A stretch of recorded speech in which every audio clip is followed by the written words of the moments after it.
Protesters chanting slogans and carrying pictures of the victims marched in Bhopal Tuesday to demand justice.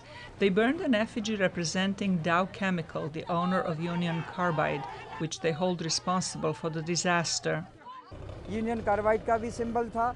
The multinationals should not be allowed to do business here without being responsible for what they do. The effigy we burned today is the symbol of our anger. On the 3rd of December 1984, a pesticide plant at Bhopal, run by Union Carbide, leaked about 40 tons of deadly methyl isocyanate gas into the air, creating the world's worst industrial disaster. Survivors and family members of the victims say they are still waiting for full compensation. All my family got severely affected. Within 2 months after the disaster, my husband died. I also suffered very badly. I have lots of health issues. We had 2 bullocks at our house. They too died. So my sources of livelihood got severely impacted. My children and I survived, but we only received the minimum of health care.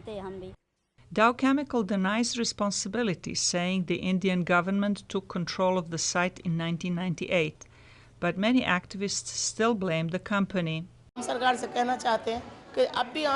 We want to tell the government that they should open their eyes and at least hold Dow Chemical Company responsible in the Supreme Court and hold them responsible for destroying the next generation and ask them to take responsibility for the rehabilitation, treatment, and livelihood of the survivors and for them to lead a dignified life. 8 former Union Carbide employees in Bhopal were convicted of causing death by negligence and was sentenced to 2 years imprisonment. Victims and activists say this is not enough. In 30 years we have achieved something, but what the gas-affected deserved, we have not got that. Justice. The central government has not taken any action against the guilty companies so far.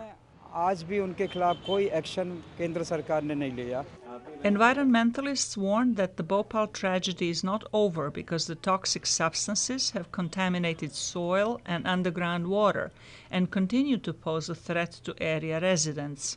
There is still the issue of the cleanup of the toxic waste, which is still lying outside the factory and has contaminated the groundwater of more than 50,000 people. There is still the question of providing rehabilitation and health monitoring to children who are being born disabled due to the gas disaster and to parents who live in water-contaminated area.